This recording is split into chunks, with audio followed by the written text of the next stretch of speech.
A nation had mental war, a psychological analysis of the Jamaican youth mindset, a crisis of consciousness. In modern Jamaica, a silent war is being waged, not with bullets, but in the minds of the young people. Many youths today are not just struggling against poverty, violence, and political instability. They are battling a psychological enemy, a mindset rooted in denial, ignorance, and intellectual complacency. Despite growing up with smartphones and unprecedented access to global information, many Jamaican youths remain mentally stagnant. They possess devices of infinite possibilities, infinite potential, yet fail to use them as tools of empowerment. Instead, their devices program them, shaping their beliefs, behaviors, and values through shallow trends and superficial content. Self-deception and cognitive dissonance. Most youths are comfortable with eluding themselves with lies than accepting truth. This tendency can be understood through the lens of cognitive dissonance, a psychological theory developed by Leon Festinger in 1957. When individuals are confronted with truth that challenges their current beliefs or exposes their ignorance, it creates a mental discomfort.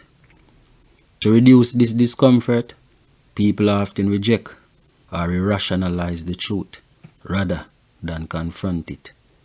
Jamaican youths, like many globally, find it easier to cling to surface-level knowledge or socially accepted narratives than to dive deep into uncomfortable realities.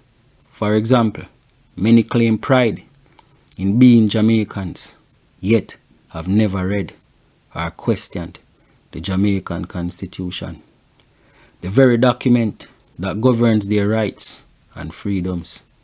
This disconnect creates a fragile identity built more on vibes and slogans than understanding and civic engagement.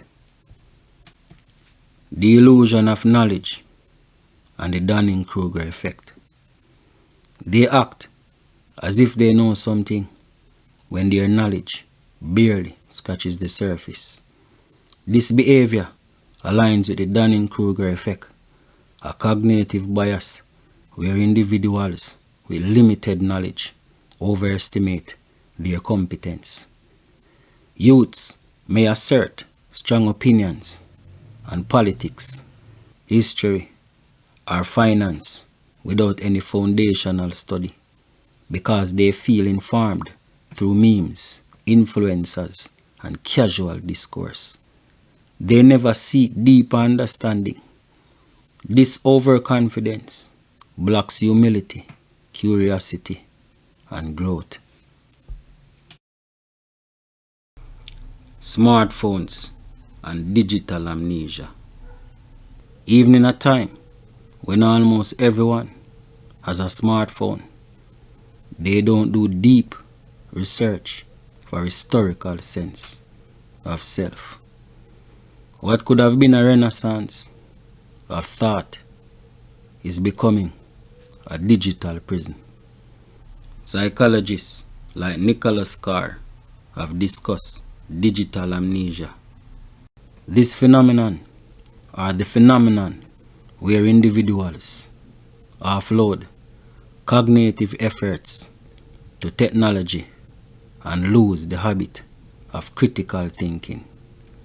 In the Jamaican context, phones often serve as entertainment more than education.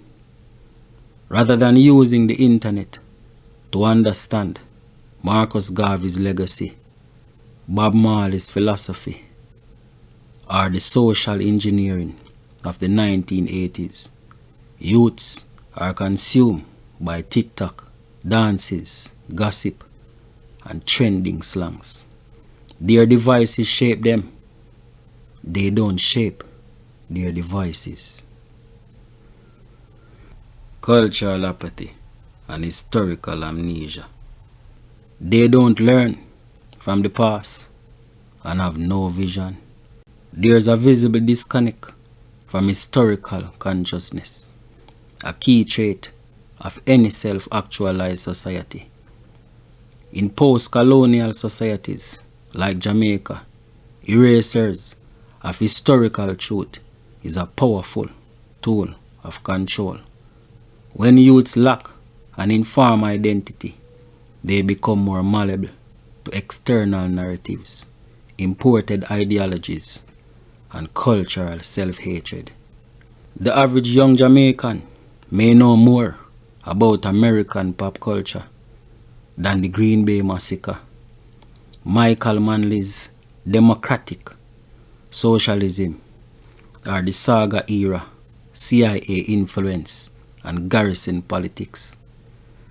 This ignorance is not accidental. It's engineered by systems that benefits from a docile, misinformed population. Learning helplessness and the fog of the struggle. They are docile and can't see past the fog of the everyday challenges they face. This aligns with the psychological concept of learning helplessness, first introduced by Martin Seligman. When people are exposed to repeated hardships with no perceived escape or success path, they begin to believe their actions are futile. Many Jamaican youths growing up amidst crime, corruption, and economic stagnation have internalized the belief that no matter how hard they try, the system will remain rigged against them. So instead of aiming for transformation, they lower their expectations. Ambitions become suspect. Success becomes foreign. And failure becomes normalized. The culture of simplicity over truth. They are too easily led in directions of simplicity and ignorance rather than truth and deep critical thinking analysis. This is not just a Jamaican issue. It's a global crisis of intellectual laziness and anti-intellectualism. But it hits harder in Jamaica, where decades of cultural erosion, economic dependency, and educational decline have made it easier for young people to settle for surface level knowledge. As critical thinking declines, conspiracy replaces research, influence replaces authority, and charisma replaces competence. Truth becomes irrelative, wisdom becomes uncool, and society becomes hollow. Moving forward, breaking the cycle. To reverse this psychological war and success, Jamaica needs a national awakening. It begins with education reform. Curriculum must emphasize critical thinking, civic responsibility, and local history, not just test scores. Digital literacy. Youth must be taught how to use smartphones as research tools, not just dopamine machines. Cultural revival. Music, arts, and films should inspire identity, pride, and historical awareness. Mentorship and vision. Youths need access to mentors who mold vision, discipline, and truth, not just popularity and wealth. For those who don't understand, in Jamaica, there is a war taking place. Not a war with guns or politics. Not a war you'll see on the news, but a war that's silent and psychological. It's a war on success, and the battlefield is the minds of our youths. Many of them are comfortable, too comfortable, living in denial. They cling to lies instead of facing truth. They act as if they know, but their knowledge barely scratches the surface. They say things like, Jamaica have a constitution, but ask them if they have ever read it before, and most have not once. This isn't just about the constitution. It's about a pattern, an attitude that shows up everywhere.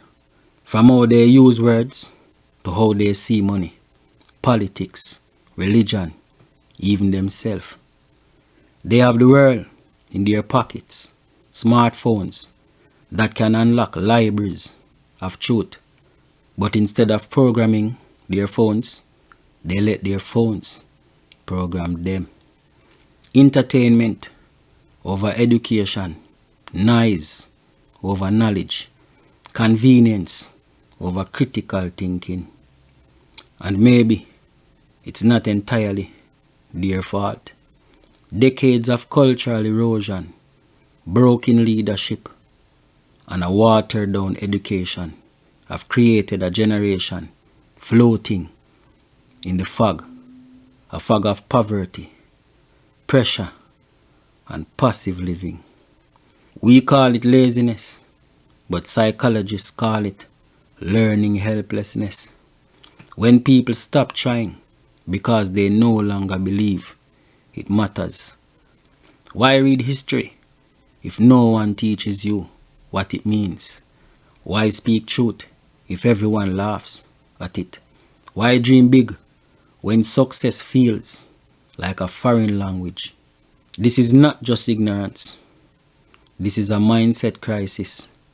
A generation reduced by simplicity, addicted to superficiality, blind to their own power. And here's the hardest truth. The system prefers it that way because a youth with no history has no identity. A youth with no critical thinking skills is easy to distract. And a youth with no vision is easy to control. But it does not have to be this way. We can fight back by reviving real education, teaching youths not just test, but using technology to search for wisdom, not just trends. By honoring our past, not erasing it, and by showing the youth what it means to see beyond today. This is not just about saving a generation, it's about saving a nation. Because if the youths are lost, then so is the future. But if they rise, armed with truth, history, and vision, then maybe, just maybe, Jamaica can rise with them. The crisis facing Jamaica youth is not just one of economics or crime. It is a psychological war against truth, discipline, and historical identity. Until the youth reclaim their minds from distraction, denial, and digital decay, success will remain a distant dream, and the nation's future will continue to be mortgaged to mediocrity.